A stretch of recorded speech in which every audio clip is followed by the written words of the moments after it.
कमली वाले आका ने फरमाया, सुन लो मेरे गुलामों कुर्बानी की फजीलत। या रसूल अल्लाह, कुर्बानी करने की फजीलत क्या है? कमली वाले आका ने फरमाया, ए मेरे गुलामों, जो अल्लाह की राह में कुर्बानी करता है, अल्लाह की रजा की खातिर जानवर कुर्बान करता है, फरमाया कयामत वाले दिन ये जानवर जो उसने दुनिया में अल्लाह की रजा की खातिर कुर्बान किया था, ये कयामत वाले दिन ये जानवर सवारी बन जाएगा।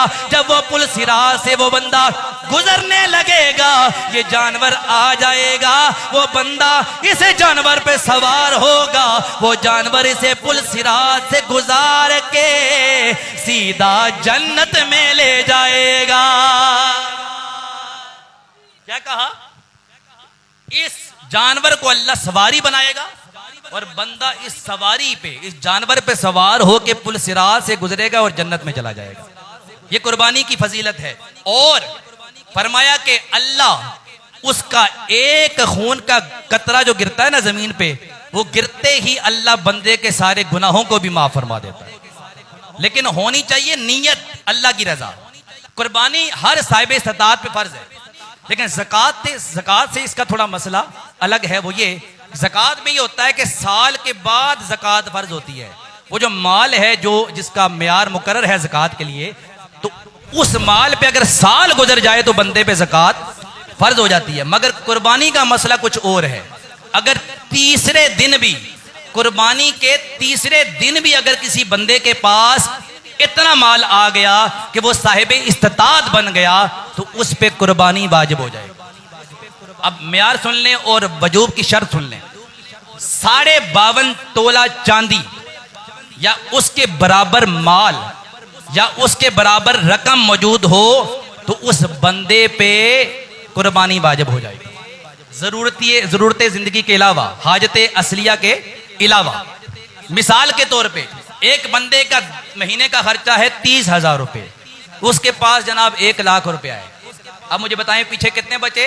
70,000 रुपया। तो 52.5 तोला चांदी का हिसाब लगा लें, आप पता कर लें मार्केट में क्या बनता है। मेरे अंदाजे के मुताबिक पिछले साल गालिबन 50,000 55,000 के दरमियान रकम बनती थी। चलें 60,000 कर लें, तो जिस बंदे के पास 60,000 रुपया है उस बंदे पे कुर्बानी वाजिब होगी। और अगर रकम मौजूद नहीं, चांदी है या सोना इतना है कि उसकी मालियत 52.5 तोला चांदी के बराबर बनती है। अच्छा, इसमें 7.5 तोला नहीं होगा, सोना नहीं होगा। सोने का हिसाब पहले होता था, इस दौर में आप 52.5 तोला चांदी के हिसाब से जो है वो उसका हिसाब किताब करेंगे।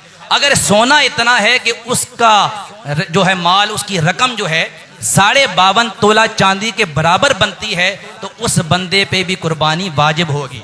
इसके अलावा एक बंदे के पास रिहाइश का मकान मौजूद है, उसके अलावा एक्स्ट्रा एक जरूरत के अलावा एक मकान मौजूद है, तो उस बंदे पे भी कुर्बानी वाजिब होगी।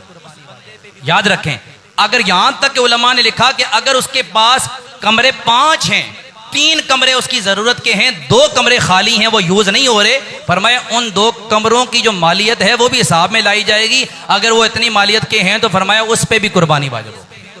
अब इसी तरह फरमाया अगर किसी बंदे के पास एक खाली प्लाट है, फरमाया उस पे भी कुर्बानी वाजिब होगी। अब दूसरा मसला ये है, कोई बंदा कहता है जनाब मेरे पास कुर्बानी मेरे ऊपर वाजिब है, मगर मेरे पास वक्ती नकदी कीमत मेरे पास मौजूद नहीं है, अब मैं कैसे कुर्बानी करूं? उसके लिए हुक्म यह है कि वो जो माल उसके पास मौजूद है वो बेचेगा, बेच कर कुर्बानी करे, या किसी से कर्ज लेकर कुर्बानी करे, मगर उस पे वाजिब है कुर्बानी।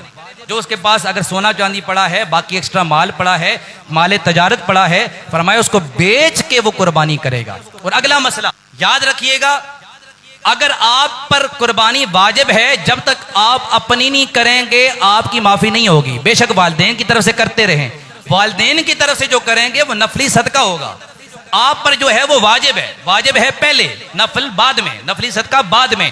अगर कोई बंदा अपनी कुर्बानी करने के बाद वालिदैन की तरफ से करता है तो उसमें कोई हर्ज नहीं, लेकिन उसने अपनी नहीं की, वालिदैन की तरफ से कर दी, उस पे कुर्बानी वाजिब थी, अब अपनी नहीं की है ना, उस वजह से वो गुनाहगार होगा, गुनाह कबीरा का मुर्तकिब होगा। ये मसला ज़हन में रखें। और कर्ज के वाले से बंदे कहते हैं वो जी हम तो कर्जदार हैं जनाब, हम पे तो कुर्बानी वाजिब ही नहीं है।